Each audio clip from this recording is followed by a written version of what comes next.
age-old dream of flying was realized for the first time in the late 18th century. And like a fever dream of the ensuing mechanical age, engineers devised all manner of motorized contraptions.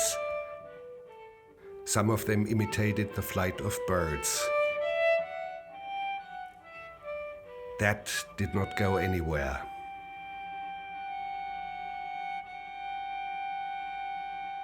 But bold aviators had more practical dreams.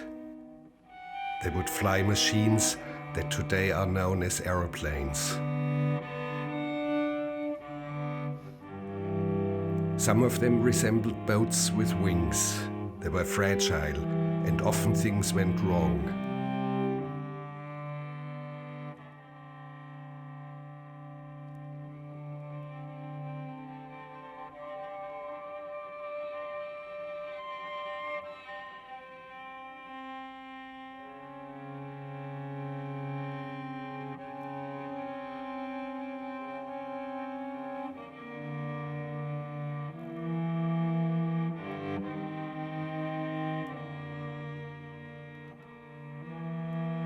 Aviation had its early disappointments and groundings, but that did not deter others from pursuing the great purpose.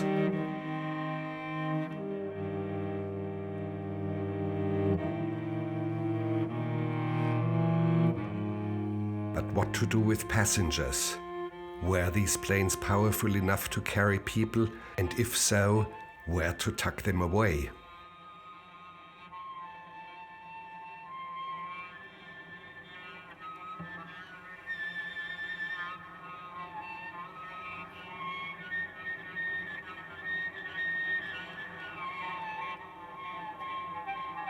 Not much later, stronger engines allowed for greater payload, and planes were built like taxis.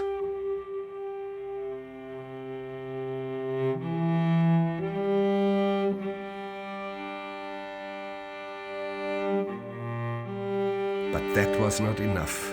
In order to carry a significant number of passengers, massive, clumsy planes had to be built, which required an array of high-powered engines. But these behemoths could hardly get off the ground. The real future of aviation was thought to be the airship. Like the highways now filled with automobiles, the skies would teem with airships.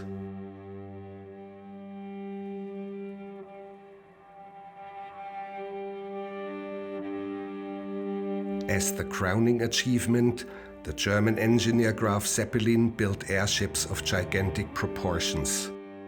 They could carry a multitude of passengers on intercontinental voyages. Zeppelins began regular flights from Europe to India, to Brazil, to the United States. The cabin was so spacious that during flight, passengers enjoyed luxuries on a par with the much slower ocean liners. Dining rooms, grand pianos, even a dancing hall.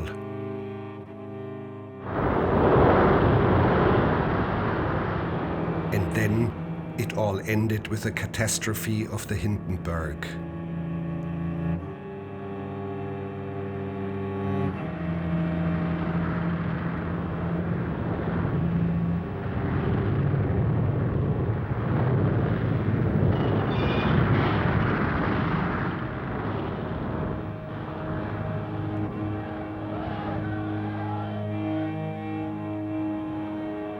The promise of the Zeppelin was never completely discarded, but it took until the end of the 20th century for the idea to be revived.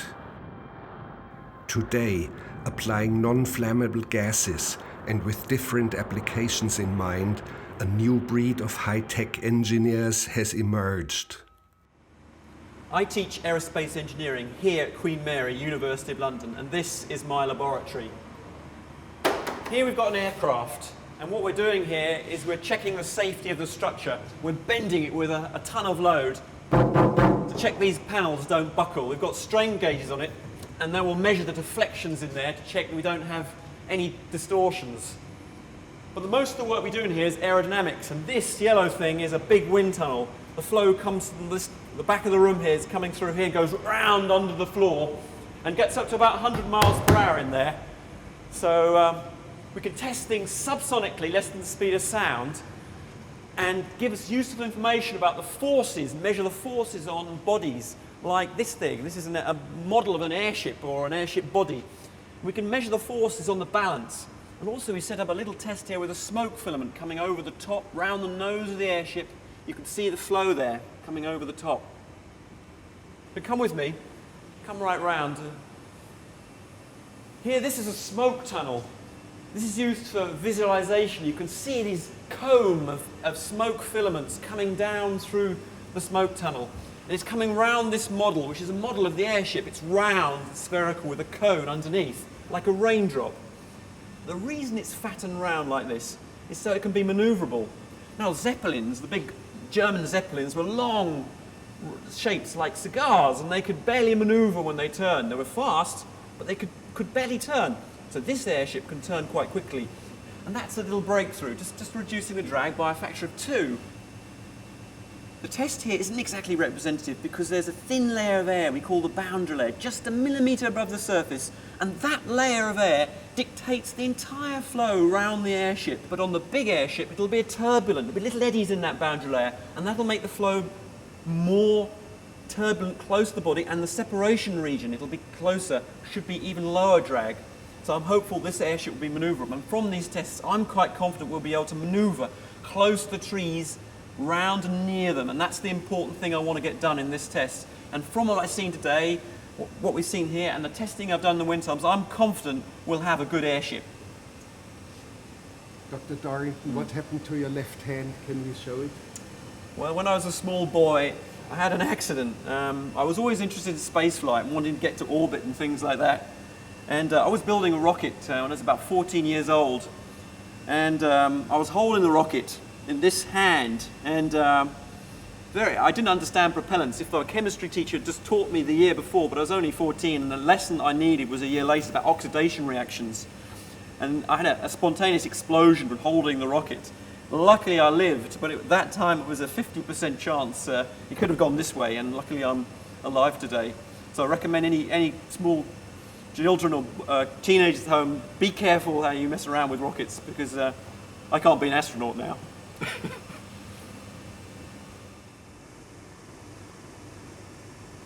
For a long time I've had a dream of just floating or flying, zooming through the air.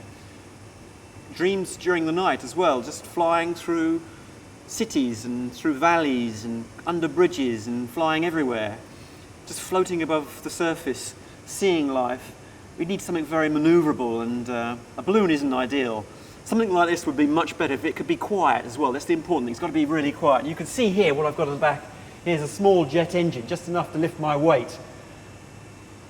We can realise our dreams. That's the thing that I've learned in this whole project, is that you start from a concept, you do the design, and you can actually see your ideas being made, and you can realise dreams. It's just a simple step, and it just requires a little bit of determination. But you can do it. You can do it whenever you want. You just have to have that dream, and then just zoom up. That's the thing. Let's go fly. Let's go fly.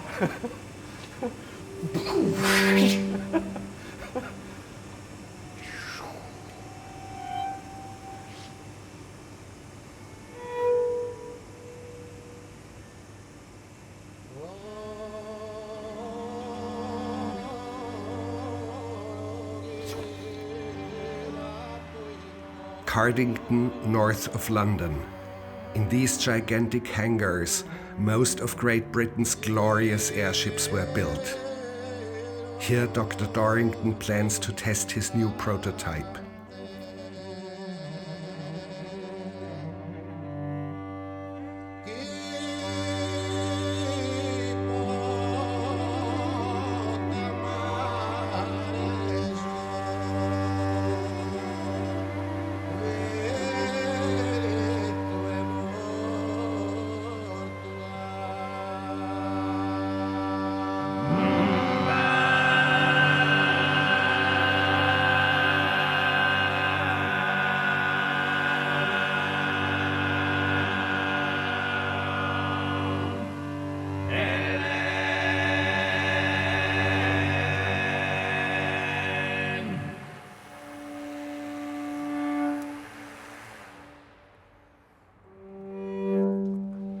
So that was the first time it's flown, and I think on the whole, I'm quite confident again.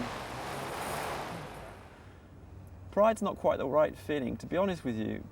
Throughout this whole project and until now, I feel quite a lot of heaviness, which is quite the difference to the levity you really want to have. An airship's about levity, being light, but I feel a little bit heavy about the situation still. But I'm getting back some confidence. Because of what do you think? Past. Because of the past. I mean, for me, it's a little bit difficult getting in an airship again. It always brings back memories, and you asked me earlier about safety. It brings back all these memories, and it's always 10 years ago, but I still think about that constantly, and it's nice to get back in the air. If you've had an accident on a bicycle, anyone knows it's the best thing you can do is get back on a bicycle. What Dorrington is referring to is a catastrophe which befell him with an earlier airship he built. That's why evacuation measures in this test are a top priority.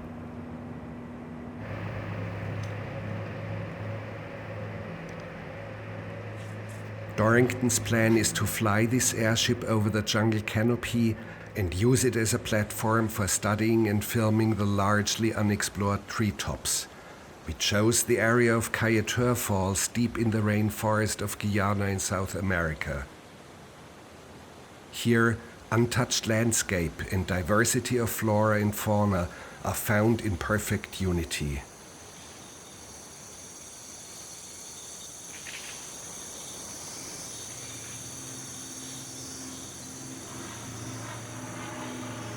Near the waterfall is an airstrip where we flew in the components of the airship, a large quantity of compressed helium gas and supplies.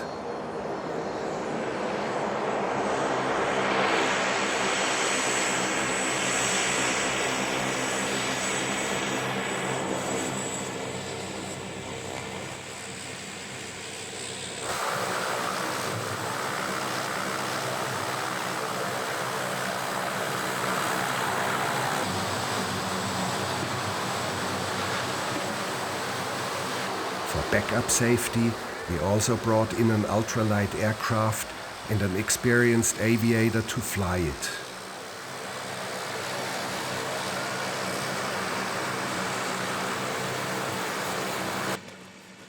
Locals from Menzies Landing, a tiny settlement nearby, were hired as porters.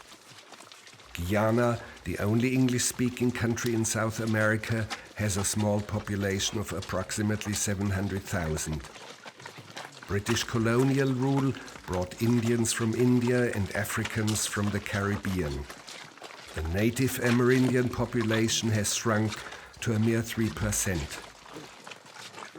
Many of these men here are Rastafarians.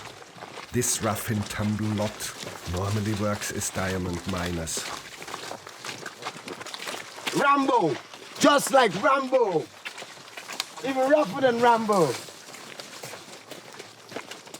We set up camp in a clearing that provided protection from high winds. From the very first day, Graham Dorrington would struggle with a mess of engine parts, tools and wires. In attempting to unravel the mess, his luck would be elusive up until the very end. Trouble is finding anything around here.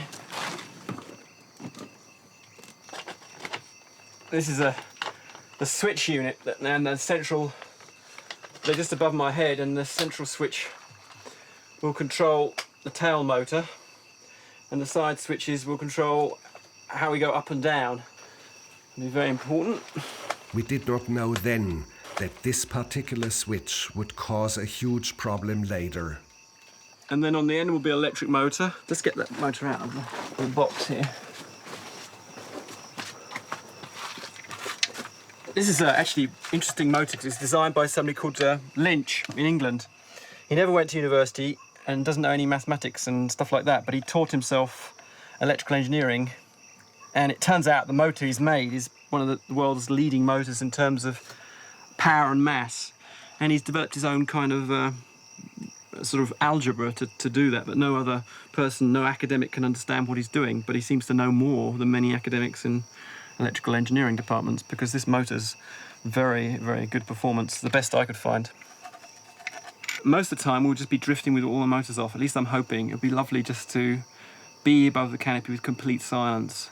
And I just think that today, have you not noticed that so many aircraft, everything's so noisy, and when you get a bit of peace and quiet, just quiet, then you have a chance to think.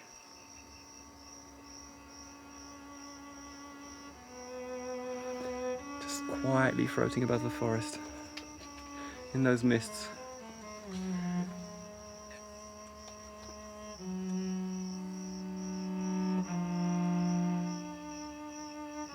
Of course, in a way, there's always going to be this, at the same time, in this lightness, in this kind of ethereal feeling of floating and in this mist.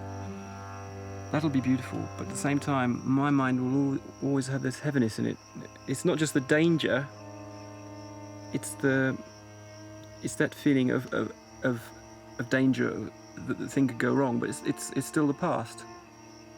And I'm hoping that this project will finally, I don't know, at least prove that what we did way back in Sumatra was right, and that that Dieter Plage's vision was justified. In my life, I've only met a few men who've impressed me, and Dieter was one of them. He was a man that I don't have much respect for many people, but Dieter,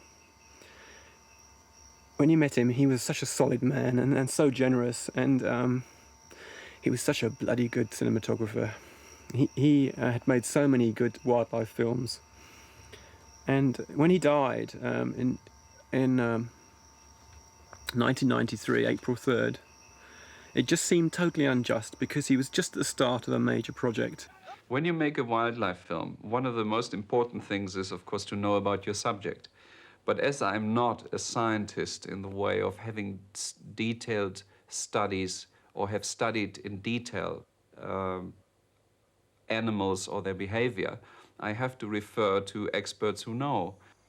One of the most extraordinary characters I've ever met was Adrian de Schrijver. Adrian took us into the forest, confronted us with the gorillas, and we got charged and charged and charged again.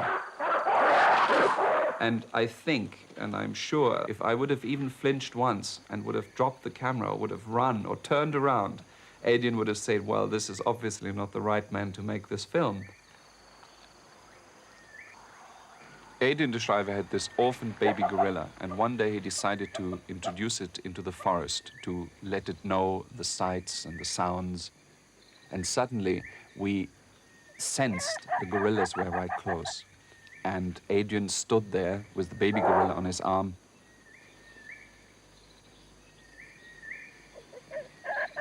And suddenly the gorilla called in a way it had never called before.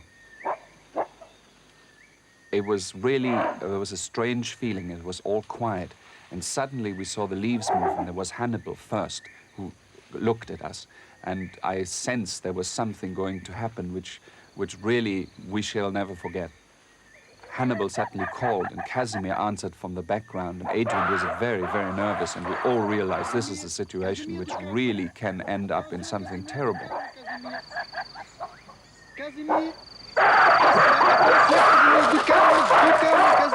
Casimir came, and he screamed and just charged Adrian, and Adrian literally had no other chance than to drop the baby gorilla, because if he would have kept it, we all convinced that Casimir would have killed him, although he knew him very well for many years.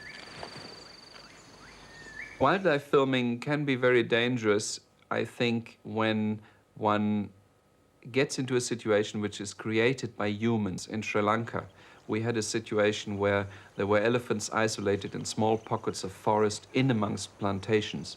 They were shot at by people every day, and so they were very, very dangerous indeed. So we went in there, and we got into a very dangerous situation. In fact, the elephant ran right over me, and I was very lucky to say that the camera was flung from my hands, and it still kept on running.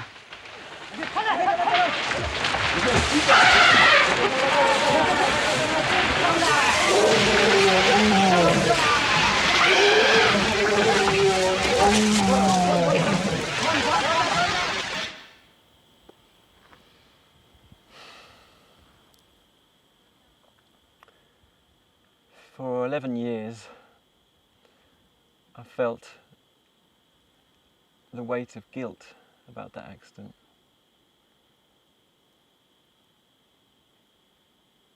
It was a stupid, meaningless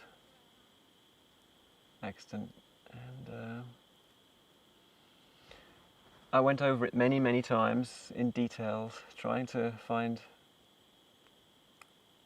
exactly what went wrong, all the technical facts, chasing around like a vicious circle over and over again, sometimes twice a day, every day, more than that, never finding an answer.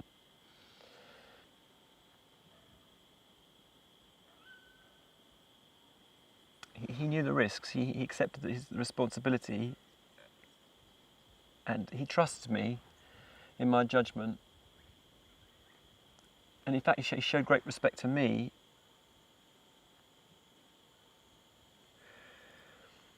And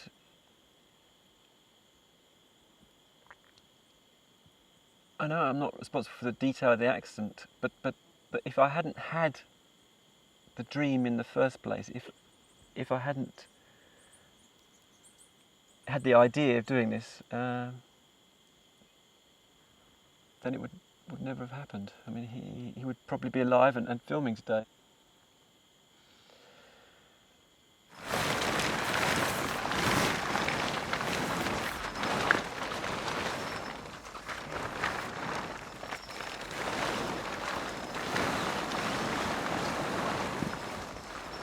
So, it's 9.7 metres in diameter. When we lay it out, it's spread right across this tarpaulin. Life couldn't be better. It couldn't be better. What's your problem in there? Well, we've got the valve tangled up with electrical wires. Everything in our life, nuts, ropes never untangle themselves, they tangle up. They become complex with time. It's because human beings want them to be untangled. Maybe that's our mistake. We're trying to impose order on this chaotic universe. Go ahead. Yeah. Net, which way is it? Come towards, turn 90 degrees, Yeah. start crawling, and I'll tell you which direction. That's perfectly right. That's a good direction. Very good, very good. You're coming right towards me now. I'll open it up for you here. This is the seam where you follow. Don't open Now up you too can far. see me? No, it's not that. Yeah, but you're completely in the right direction. Absolutely perfect. That's okay, don't open it up. No, You've let no. the air in it. That's not good. No, just a little bit so you get. Thanks. Okay. Gosh, it's hot in there. Whew.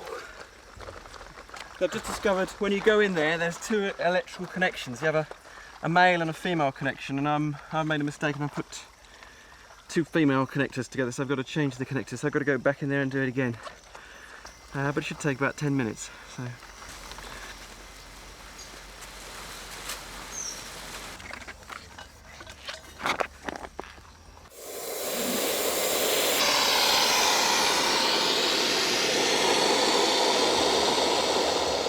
So it's going to fill up with 480 cubic meters of helium.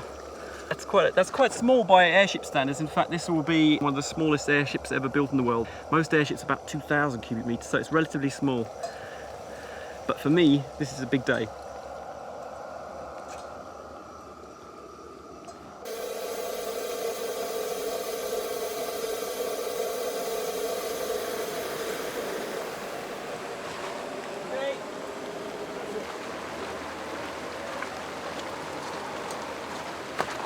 The gondola attaches in 6 places.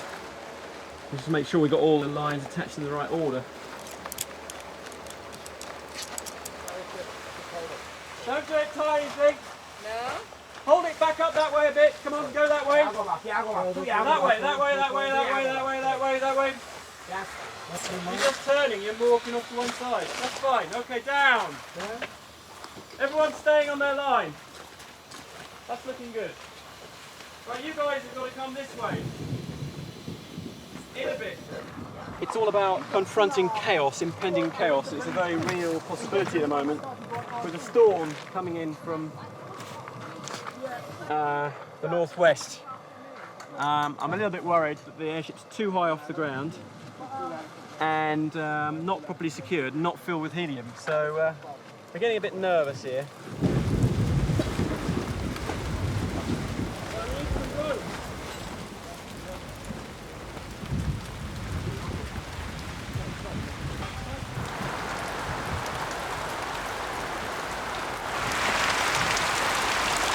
Well, as you can see, we've got a bit of a storm here, just a light storm. There's a bigger one coming in apparently. It's very black out there. So in the next hour, we're going to find out whether this airship can take the full force of this storm. I think I've got a 50-50 chance.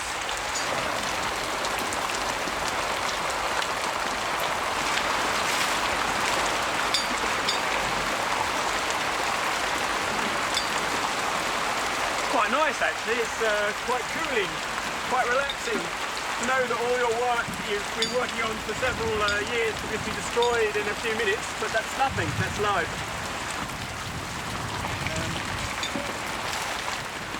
I'm doing quite well at the moment.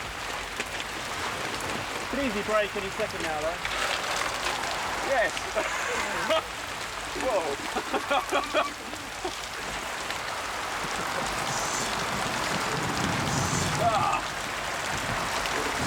That's quite nice.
The night's rainstorm luckily did not cause any damage, and we moved on.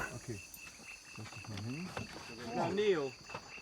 We can chop them. Is that the right height, Klaus? Because we can chop those white things. I check these things.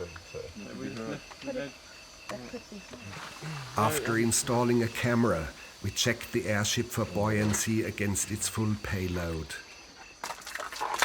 The ship is so balanced that spilling less than a bottle of water makes it lift off the ground.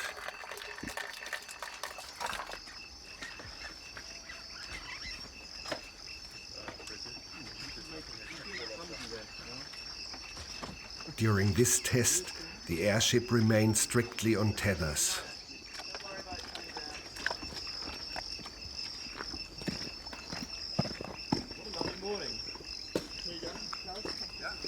So each man has to carry a rope that they can attach to this. Yeah? Yeah. Okay, let's turn around and On the whole.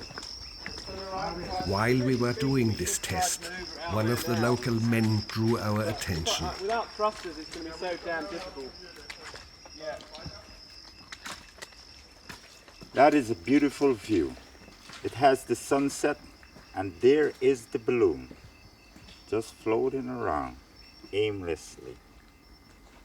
Yeah, it's beautiful. Yeah, it's just fantastic. Yeah. I'm so fortunate enough to witness something of a gem. I'm a miner mostly, and this is like a diamond. Nice big diamond. Yeah, I love this. This is good. This is real good. There is this big white diamond just floating around in the sunrise. It's good. Yeah, I dedicate this to my mom somewhere in Spain. Malagua, I think it is. Yeah, this is beautiful.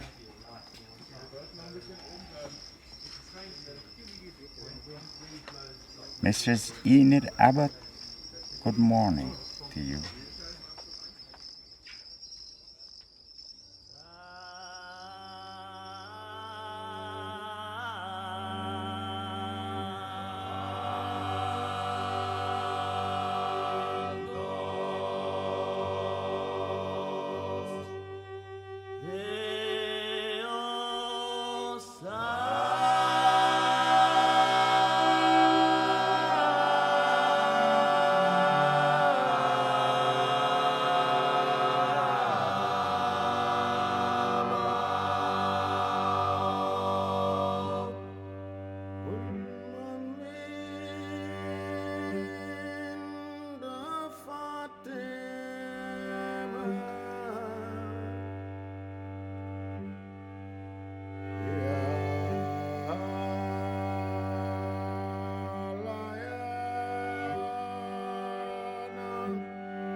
Just think about it for a second. Think about the fact you've got 7,900 miles of rock below you right now. Wherever you're sitting on the planet, you've got 7,900 miles of rock. Try to imagine that huge amount of rock.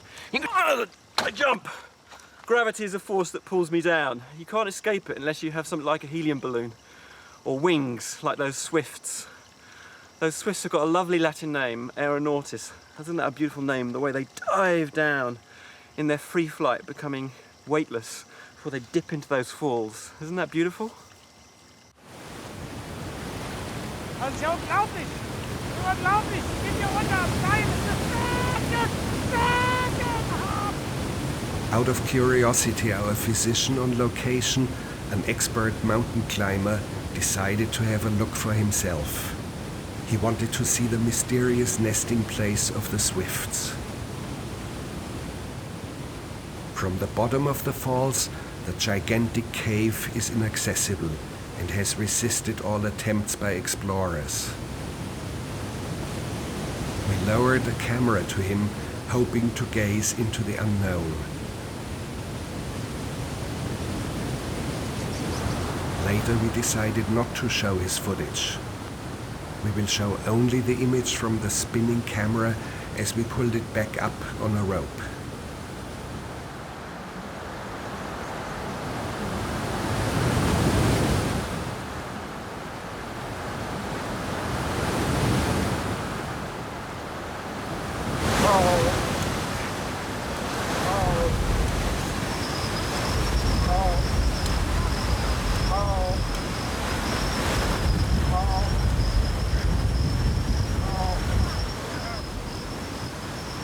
Weiter.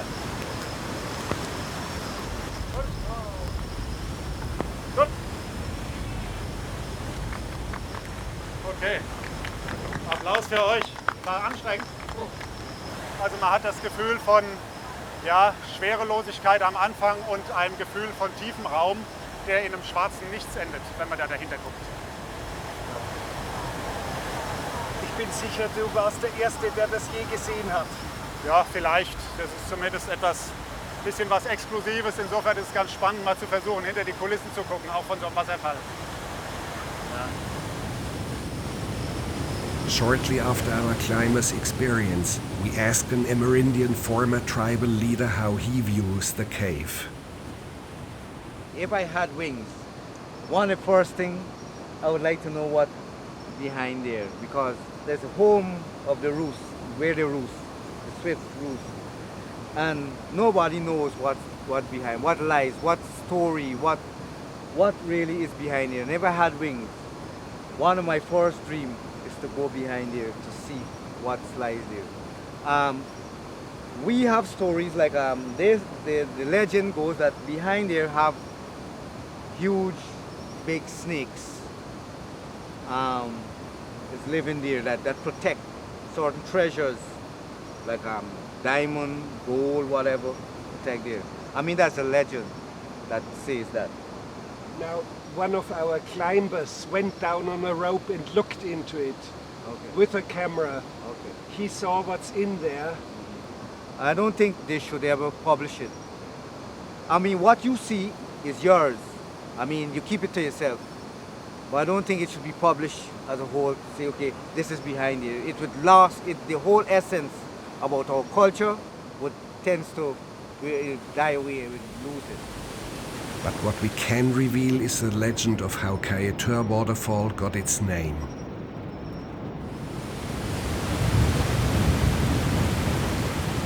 Probably before the discovery of the New World, savage tribes of cannibals swept through this region. The native people here found themselves on the brink of extinction. Kaie, their leader, took his canoe and plunged himself into the abyss. He sacrificed himself in order to save his people. Since then, the waterfall bears his name, Kaieteur, Kaie's Fall.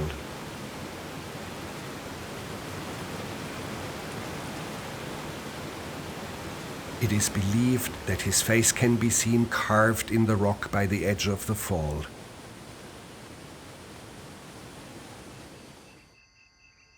Back in our camp, in anticipation of our first flight, we closely monitored the weather. Our big problem is going to be wind, so we're measuring the wind speed and checking it doesn't go above 2 meters per second. Have you got a reading now? Yeah, we've got calm reading. All right. And you got about 0.4 earlier on? Early on. When we switched it on? Yeah. It's going to be real calm today for this morning period. And when do you think we've got rain? I don't know. I don't think there will be rain. I see the swifts still flying. He's called Redbeard. I'm called Redbeard. My real name is Mark Anthony Yap. I'm from Guyana, Demerara River. And you told me earlier you've got a mother. Yeah. And where's she living? She's living in Spain, Malaga. Oh, right. Her name is Mrs. Enid Abbott. And you want her to see this? Yeah, I really do. And you miss her? I miss her a lot. Right. I haven't had her for the whole lifetime. Right. Okay. Can you explain about your family? Oh, my family has migrated to Europe at the early stage, maybe in the 60s or 70s. 8 sisters, 2 brothers. I've missed them really. My hope is that they do see the film and they will feel so happy to get in contact with the missing brother, the missing son. The lonely guy way up in Guyana. Would you like to use this craft to fly to them? Wow, I would like to use this craft to fly to them, yeah. Even if it takes a whole year or months, I would love to have this craft to fly to them. Maybe land on the rooftop, give them a surprise, yeah. Yeah, it would be beautiful, yeah, for me to be in an aircraft early in the morning. There is Mark Yap at their doorstep, saying hello, good morning, yeah.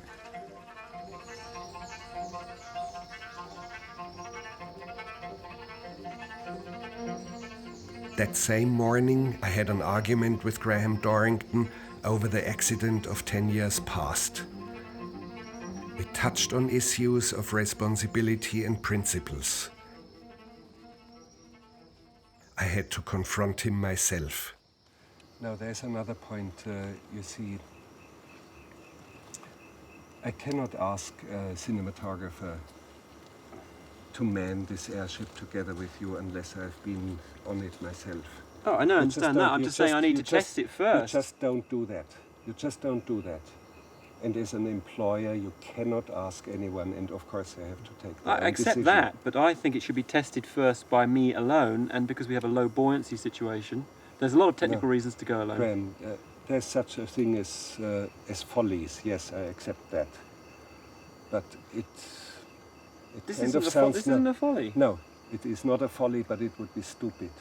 Why is it stupid? What's stupid about what I'm proposing? It would be stupid to accept that you are flying without a camera on board. And I don't think it's just a plain stupidity. There are dignified stupidities and there are heroic stupidities. And there's such a thing as stupid stupidities.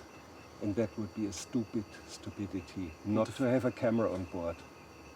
It's a bit Just pessimistic. It's like saying you're just going to have one flight. No, I'm not saying that. Every single chance we have to take advantage of. I'm gonna fly. I'm gonna fly with you. Well, I don't have much option then, do I? Do I have any options? Okay. Okay. Noch eine Sache, Werner. Ja. Wir haben darüber gesprochen, dass wir ihn hier raustragen. Er will Ja. partout Free Flight machen. Erst draußen. Ich bin dagegen. Sag's ihm Ja. bitte. Wir können es hier hochlassen, wir können es Ja. probieren. Eventuell Und wenn das müssen- sicher ist, dann fliegen wir frei, ja. Ja? Okay. Okay. Aber sonst Kommando muss er haben an Bord. Und Das ist wenn, klar. wenn Ja, wir das- aussteigen, Das ist, wenn wir aussteigen, nur auf seine Anweisung das ist hin. auch kein Problem. Aber ich würde im Zweifelsfall auch selber Kommando geben, aussteigen. My thinking at that time, not expressed to Dorrington, was that if we had a mishap, for example, developed a gash in the skin of the airship, which we could not repair, that this could be our one and only flight. This is why I insisted upon having a camera on board. In celluloid, we trust. There's no petrol. Right. Check prop clearance. Can you move away, everyone? Move away from me. Okay. Right, everything's clear. Rear prop clear. Bow thrust is Bow clear. thrust is clear, thank you. Radio's check, time Radio check. check. Recorder temps, switch off batteries, clip clear, blah blah blah. So, yeah. Fibers. I think we're ready to go. All off, all lines off. Our lift-off was smooth. We kept the airship on tethers.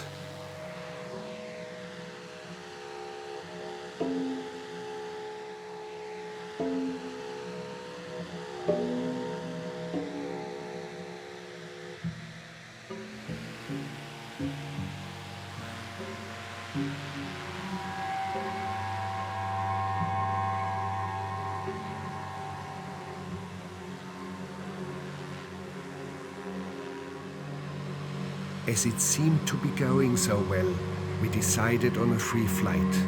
The holding ropes were severed. But then, quickly, the airship got into trouble.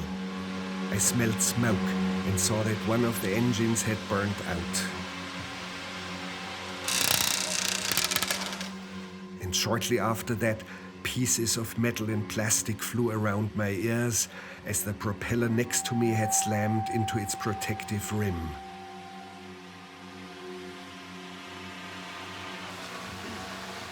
We decided to drop a line and make a quick, rather graceless landing.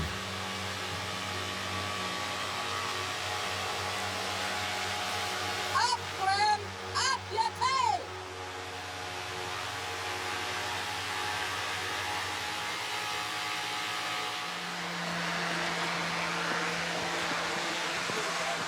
Pretty bad altogether.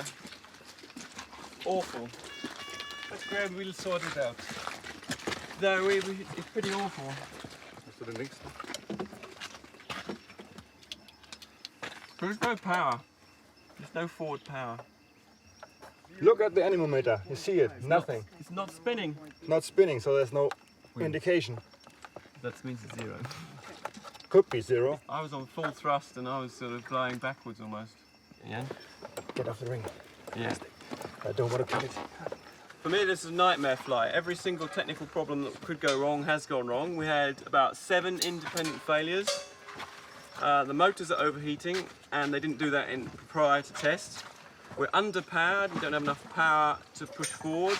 The servo motor at the back wasn't working, and we flew with a reversed rudder pedal, so that made life even more difficult. But there was a point that I had all engines running, and we were running backwards, and that is not a very comfortable situation to be in.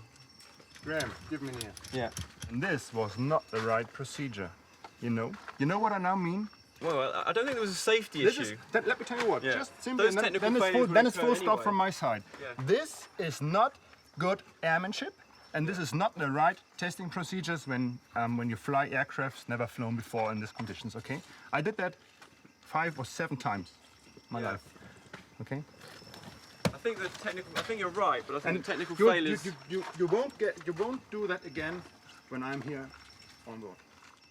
What we did not realize at that time was that a main switch had malfunctioned and reversed the thrust of the tail engine. Studying our film days later, we noticed a strong turbulence at the tail section. While all engines pushed forwards, the most powerful one at the tail end was pulling backwards. Even though it was not so much a question of poor airmanship, for Dorrington it was still a devastating blow. I feel like giving up, actually. I feel like, but if you gave up now, it would be stupid. I think it would be very stupid not to get the airship flying properly. It's just a question of effort and money, I think.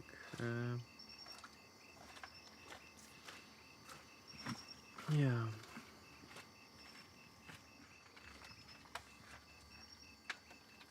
Mark Anthony, would you like to fly? Sure. That would be great. Yeah. That would be nice, real nice. Mark Anthony's enthusiasm for this project is the only thing that is one of the few people that's been positive. Everyone else has been pretty negative. If you think about it, a person like Mark Anthony has grown up here 18 years and he's had no formal education, but he's got a lot of wisdom and he knows so much. And we come in here with all our technology, misplaced. But this guy's knowledge is worth more than all this education in a sense.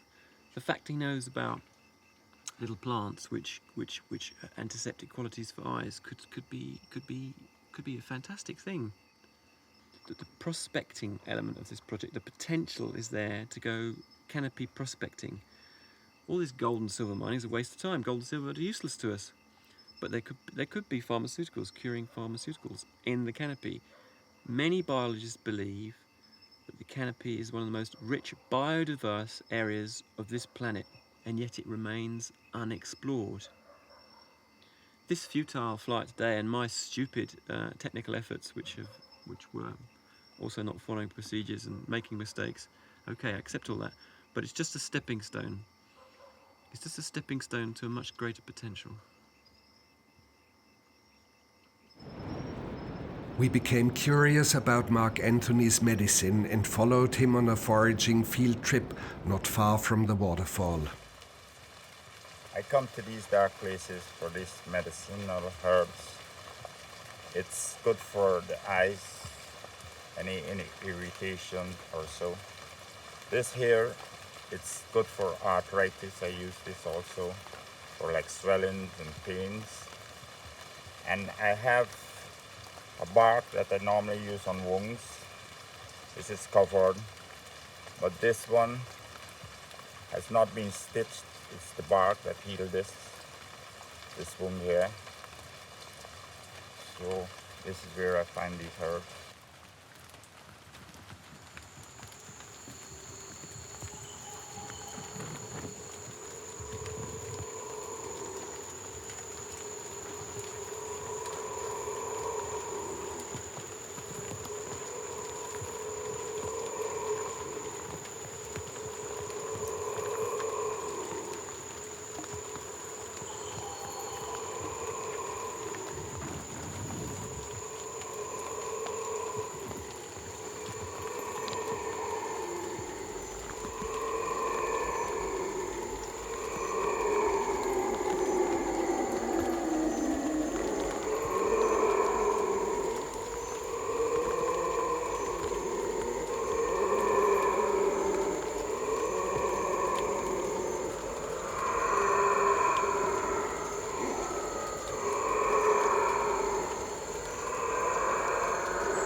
love to come to this place here.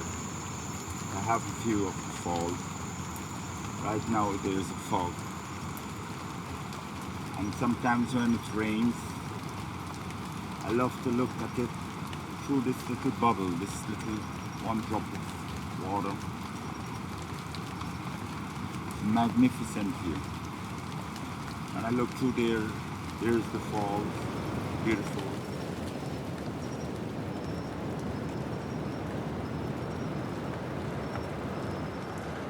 There it is, 4 times the height of Niagara. One drop of water.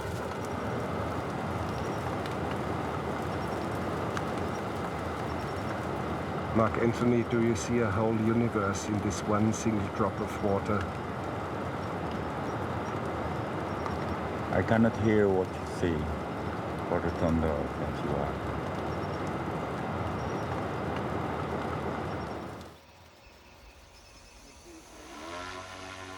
After a week of repairs and improvements, the airship flew again. This day, we kept it strictly on tethers.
As days went by and things improved, there was one dangerous dream lingering: to fly the airship over the falls. Prudence demanded a test. We're just using these balloons to test the turbulence levels above the area of the falls. We're thinking whether it's possible to fly the airship over there, but I'm worried it gets sucked down by the downdraft. And we've also filled these glasses with champagne to make them nuclear buoyant. And it's an offering to the waterfalls themselves, the monster in the waterfalls. This is Jason, he works in the kitchen, and he loves to dance. Yes, I love to dance and I love to do the moonwalk at night right out here. Okay. Go! Woo!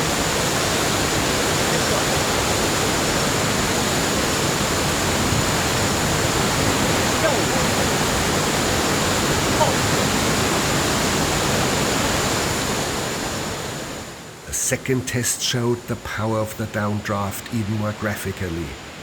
A breeze blew the balloons upriver, but then the suction pulled them back. For a while, they seemed to hold their own, but we knew there and then that any attempt to fly the airship over this would inevitably prove fatal.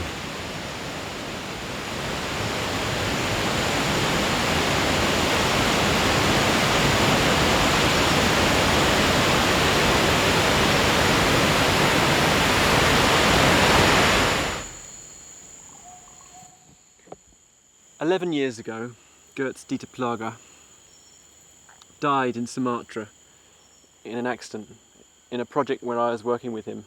We were using a one-man airship, a small airship, to film the forest canopy.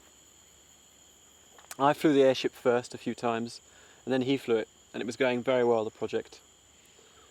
On the day of his accident, we woke up and the atmosphere was very sombre. I think it's possible that his wife and him had a very big argument at night, and there was a tension. Maybe she had a premonition about what was going to happen.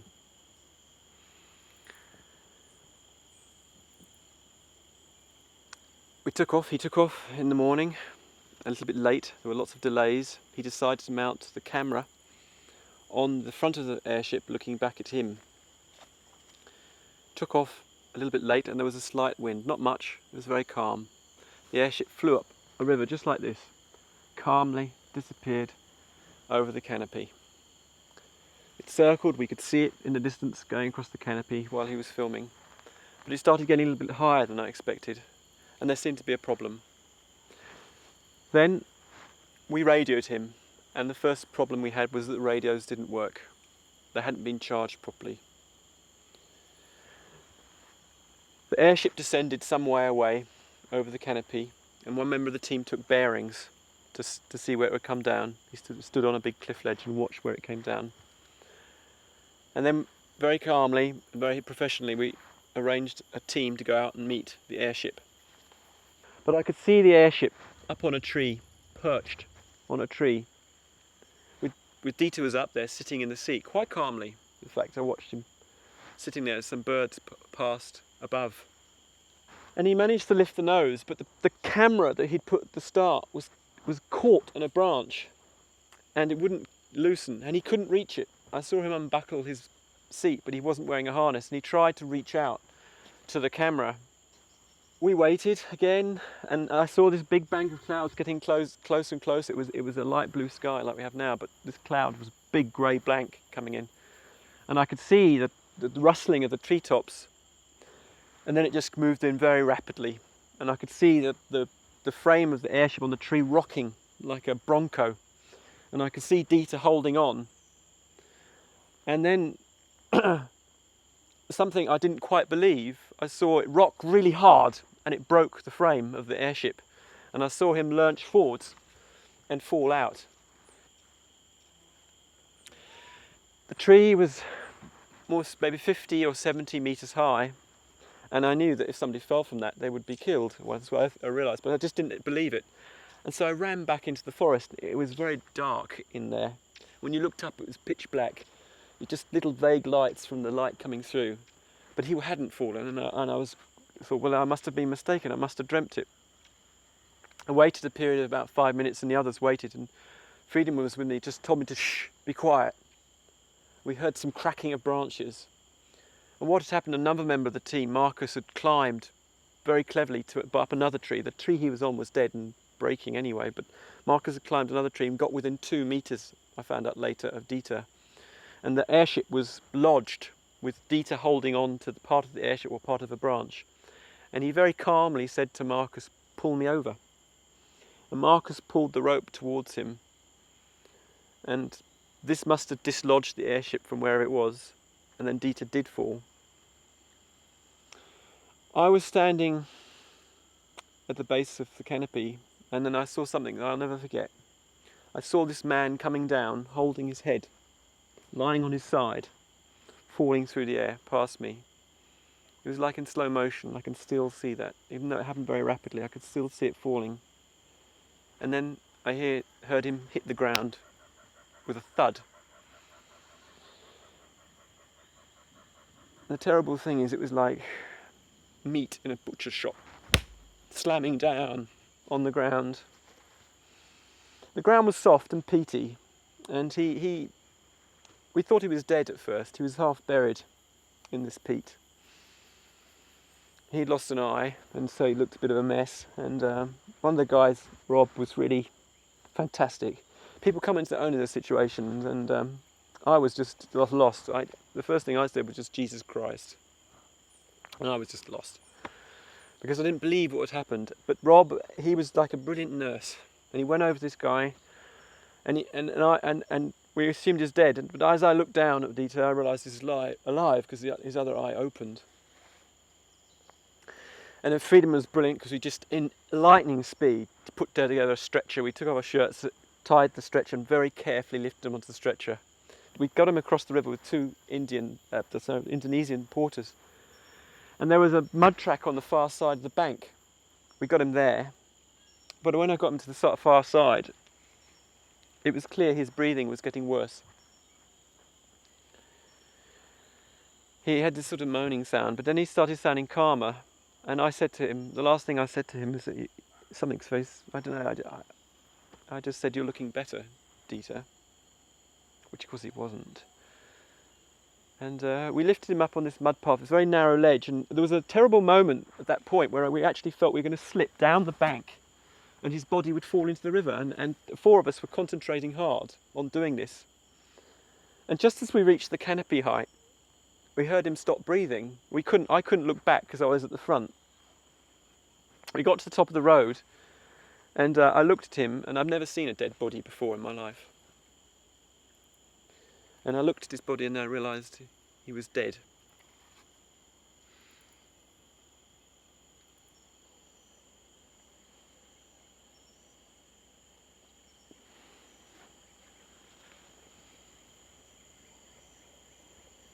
I washed his blood in the river from the cloth of my shirt. And I watched the blood go down in the river. It was the last I really saw him.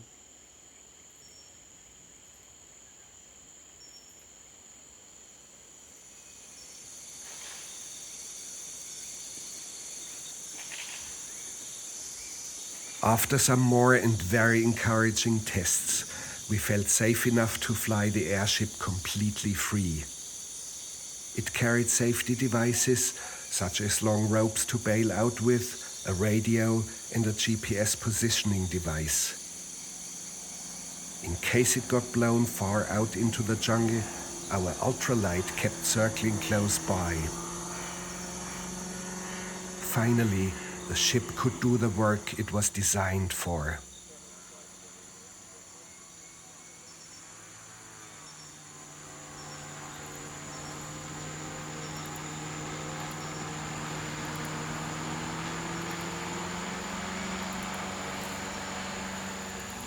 That morning, it even ventured out to the tiny settlement of Menzies Landing. Everyone was still sleeping. Geh mal ganz nahe hin.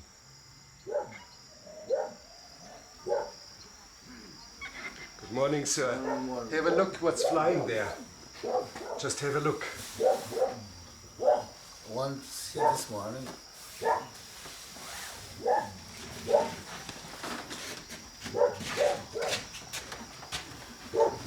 Just have a look what's flying there.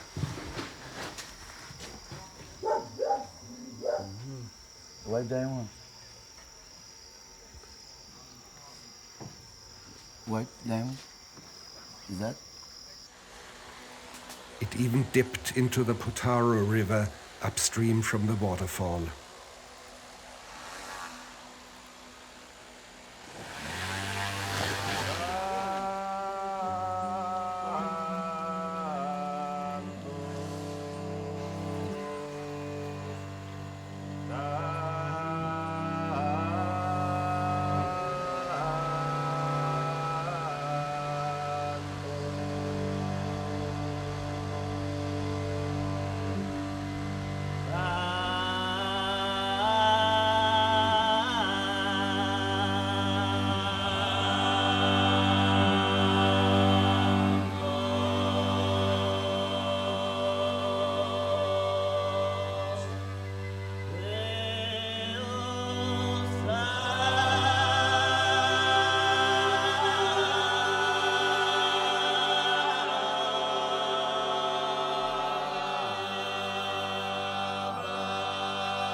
And then we hauled the airship in.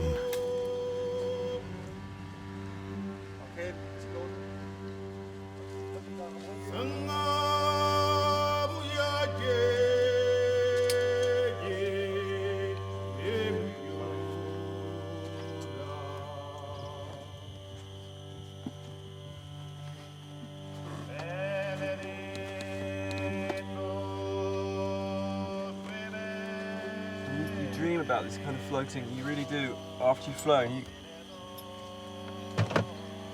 dream about flying around just the same.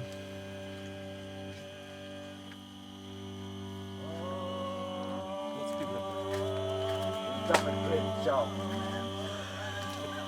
Yeah. You're becoming a perfectionist. I don't know, there's only one word to describe that. It was, today it was heaven. It was just still up there. Beautiful.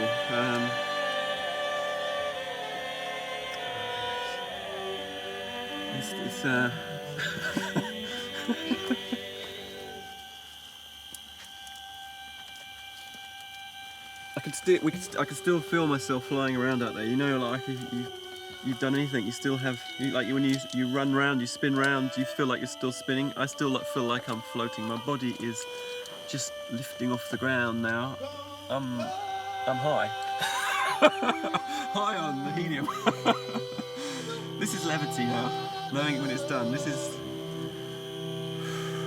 just wow. Honestly speaking, one hell of a relief. I think you know the feeling you get.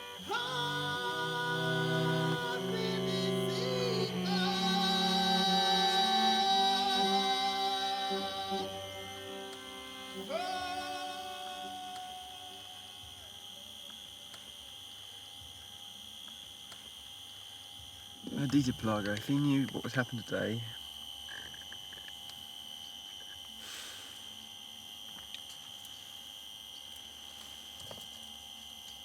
He's such a god.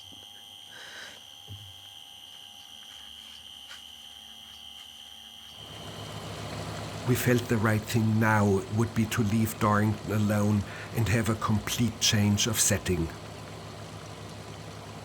A few miles downriver from the waterfall, Brazilians operate a diamond mine. We were searching for a real white diamond.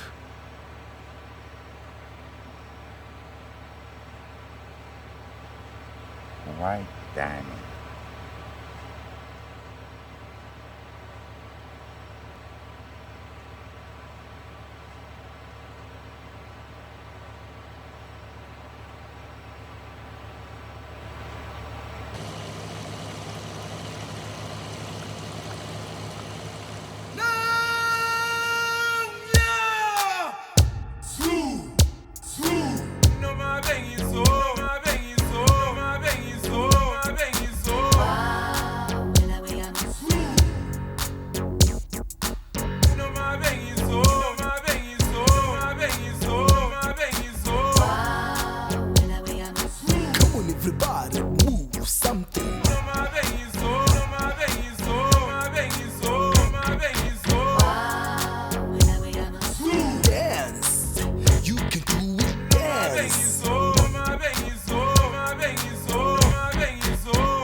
More of it, if it's good to you.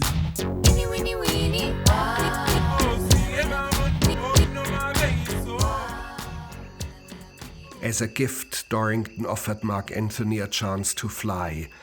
He seemed to be somber. Oh, this pleasant morning, I'm about to fly. And surely I would like to take my rooster with me.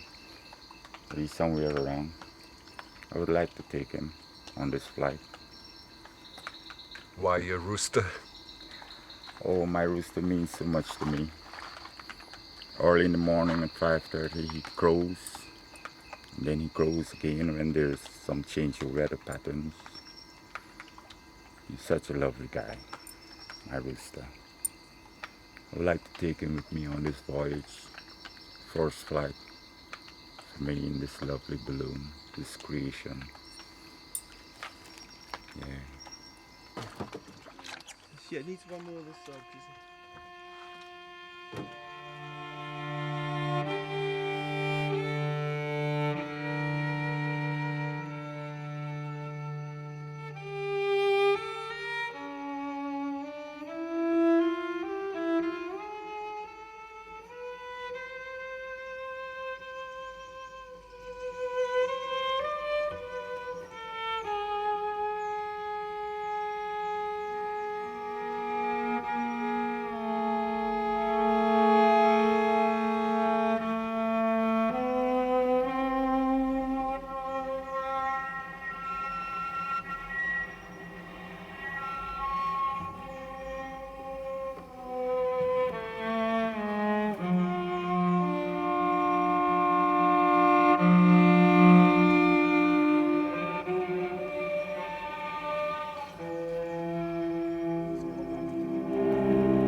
Of course, Mark Anthony did not expect to fly to Europe to meet his family. Something else was on his mind. It's beautiful up here, flying around. I should have had my rooster here with me for the world to see. His name is Red. He has 5 wives, 5 hens. So I get 5 eggs every morning. Yeah, my rooster is good. All days roosting, his hens. I enjoy every second of it. Yeah. I'm actually flying. Yeah. I'm light, confident. Yeah. Come, Red. Having heard such wondrous things about Mark Anthony's friend, we were curious to meet his splendid rooster. He's very good. He loves me, you know. He's my good friend.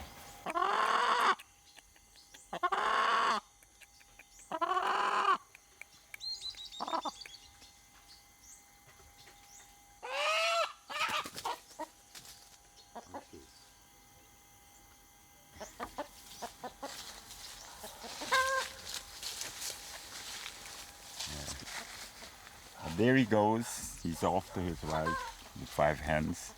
Oh, I love the red rooster very much from the time he was a little chicken. He was born here on Mendy's Landing, hatched. His father, the other elder rooster, kind of like controls the other hen. And when he was growing up, his father used to kind of beat him up to be off the hens. And after he had became 1 year, 2 months, he started to resist his father. Now he has banished his father from the land.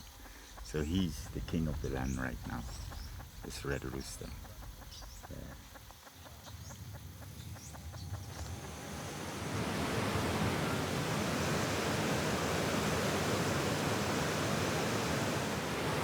You know, Mark Anthony, I had this strange feeling when I landed in the village that the little Amerindian children couldn't see the airship. I expected them to be all excited and jubilant, but they were very placid and very sort of quiet. And it's like the airship didn't exist. They looked straight through it, like it was invisible. I was surprised by their reaction. Maybe it's because Amerindian children are always silent. Yeah. No, I was just thinking about perception. I was thinking about James Cook. It's reported that when James Cook arrived on his ship in New Zealand, the Maoris just couldn't see it. They just couldn't see it right in front of them. It was outside their world of ideas. It didn't exist for them. They couldn't comprehend it. And for me, it was like these little children. They just hadn't seen anything like this before, and they just ignored the airship. They could see me, but they couldn't see the airship. I was sure of it. It was just too outside their world, I think. That's what I had the feeling. I think perception is a strange thing. Much stranger than we think. I think these swifts, they live 5 times faster than us. You know, they actually live, they perceive things 5 times the rate because they move so much faster than us. 5 or 10 times faster. We must be like cold statues to them, slow-moving, lumberous creatures, and they're moving so gracefully. Wow, I've been told that there's over 1 million swifts living at these waterfalls. Can that be true? Yeah, they're over 1 million. Why do they live behind the falls, do you think? Why do they go there? The falls is some kind of defense for their kingdom. Yeah, secret kingdom. It's like a big concert. They just like shoals of fish. Suddenly they just move and dive down all together and they move backwards and forwards. It's like there's some sort of music controlling them. See how they swirl around and then suddenly they all decide to swoop. Now look, here they come.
Tigano gamalia wa wera weyama.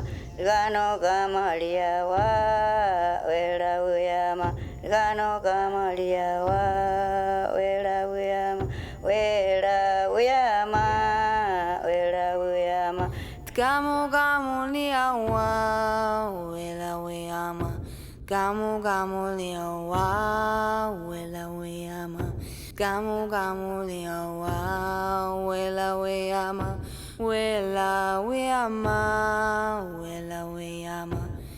Gamu gamulia wa wela weyama, gamu gamulia wa wela weyama, gamu gamulia wa wela weyama, wela weyama, wela weyama. Gamu gamulia wa wela weyama. Gano gamulia wa wela weyama. Gano gamulia wa wela weyama. Gano gamulia wa wela weyama. Wela weyama. Wela weyama. Gano gamulia wa wela weyama. Gano gamulia wa wela weyama. Gano gamulia wa